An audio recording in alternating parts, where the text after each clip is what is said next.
இறைக்குடில். வணக்கம் வியூவர்ஸ். இன்னைக்கு திருஞான சம்பந்தரால் பாடல் பெற்ற ஒழுந்தியாப்பட்டுவில் அமைந்துள்ள ஸ்ரீ பெரியநாயகி சமேத ஸ்ரீ அரசலீஸ்வரர் என்கிற அரசலிநாதர் கோயிலை பார்க்கலாம்.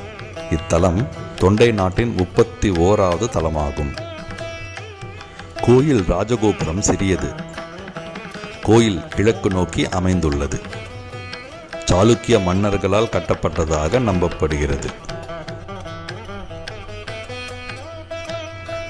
பலிபீடம், துவஜஸ்தம்பம் முகப்பு மண்டபத்தில் அமைந்துள்ளது. நந்தி இந்த முகப்பு மண்டபத்தின் ஜன்னல் வழியாக மூலவரை நோக்கியவாறு அமைந்துள்ளார்.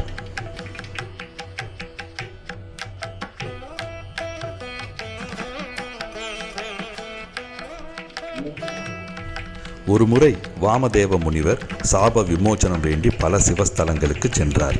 அவர் இந்த இடத்திற்கு வந்தபோது சிறிது நேரம் அரச மரத்தடியில் ஓய்வெடுத்துக் கொண்டிருந்தார். அழகான சுற்றுப்புறம் மற்றும் வளி மண்டலத்தில் மயங்கிய வாமதேவர் இந்த மரத்தடியில் சிவபெருமானுக்கு கோயில் கட்டினால் எவ்வளவு அழகாக இருக்கும் என்று கற்பனை செய்தார். வாமதேவரின் கற்பனையை அறிந்த சிவபெருமான் அவருக்கு தோற்றமளித்து விருப்பத்தை தணித்து சாப விமோச்சனம் அருளி சுயம்பு மூர்த்தியாக தங்கினார்.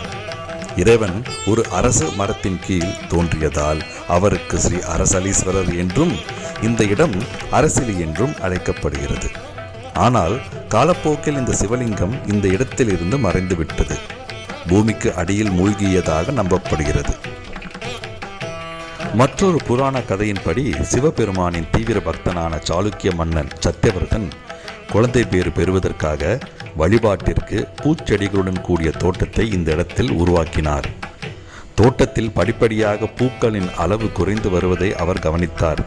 சோதனை செய்த போது ஒரு மான் ஜோடி தோட்டத்தில் மேய்ந்து பூக்களை மிதித்துக் கொண்டிருந்தது. கோபம் கொண்ட அரசன் மான்களை கொல்ல முயன்றான். ஆனால் மான்கள் ஒரு புதரில் ஒளிந்து கொண்டது. பின்னர் ஒரு வேட்டைக்காரன் புதரிலிருந்து வெளியே வந்து மன்னனுடன் சண்டையிட ஆரம்பித்தான். திடீரென்று அவனும் உள்ளே சென்றான், மறைந்தான். சிவபெருமானே மான் மற்றும் வேட்டைக்காரன் போல் வந்திருக்க கூடுமோ என்று மன்னன் சந்தேகித்தான். மன்னன் புதரை சுத்தம் செய்ய ஆரம்பித்தான். புதரில் இருந்த லிங்கம் தன் அம்பின் தாக்கத்தால் இரத்தம் வழிவதைக் கண்டான். மனம் கசிந்தான். அப்பொழுது சிவபெருமான் மன்னன் முன்பு தோன்றி அவருக்கு குழந்தை பாக்கியம் கிட்டும் என்று அருளி மறைந்தார். அம்பு வடு லிங்கம் மேல் இன்னும் தெரிகிறது. பூஜை நேரத்தில் ஒரு துணி துண்டு வைத்து மூடப்பட்டிருப்பதை காணலாம்.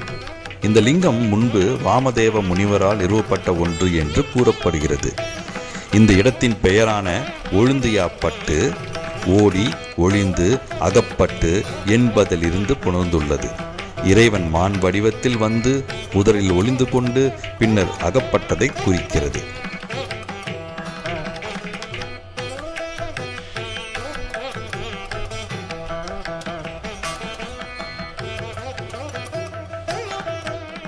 பிராகாரத்தில் விநாயகர் சந்நிதி.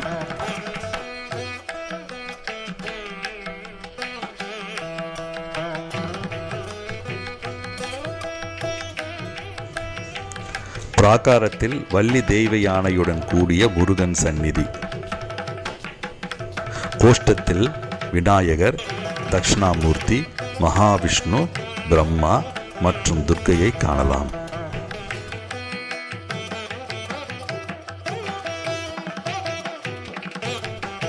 கோஷ்ட கல்வெட்டில் நரசிம்மர் மற்றும் அனுமான் சிவபெருமானை வழிபடுவது போல் இரு சிற்ப வேலைப்பாடுகள் இருக்கின்றது.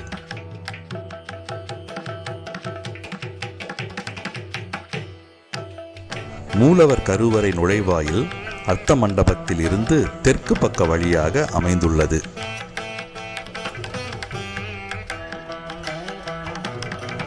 மூலவர் ஒரு ருத்ராட்ச மண்டபத்தின் கீழ் மிக குறியவராக கிழக்கு நோக்கி அருள்பாலிக்கிறார். ஆவுடையார் கீழ்மட்டத்தில் இருக்கிறது. அம்பாள் தனிச்சன்னதியில் தெற்கு நோக்கி சிற்ப வாகனத்துடன் காட்சி தருகிறாள்.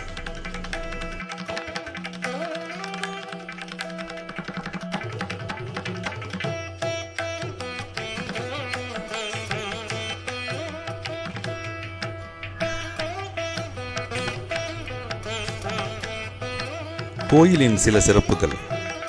தட்சிணாமூர்த்தியின் காலடியில் முயலகன் என்கிற அரக்கன் இடதுபுறம் இருக்கிறார் மற்றும் நடராஜரின் ஆனந்த தாண்டவ தோரணையில் உள்ள சிற்பம் சிலைக்கு மேல் அமைந்துள்ளது.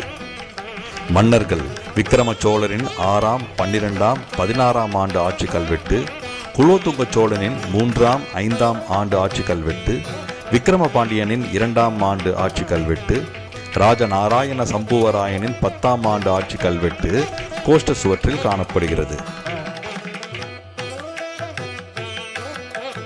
இந்த கோயில் புதுச்சேரியிலிருந்து திண்டிவனம் செல்லும் பாதையில் சுமார் 15 கிலோமீட்டர் தொலைவில், ஒலுந்தியாப்பட்டு கிராமத்திற்கு செல்லும் சிறிய பாதையில் 1.5 கிலோமீட்டர் தொலைவில் உள்ளது. கோயிலின் இருப்பிடத்தை வீடியோ டிஸ்கிரிப்ஷனில் கூகுள் வரைபடம் இணைப்பு மூலம் கொடுத்துருக்கேன், பாருங்க.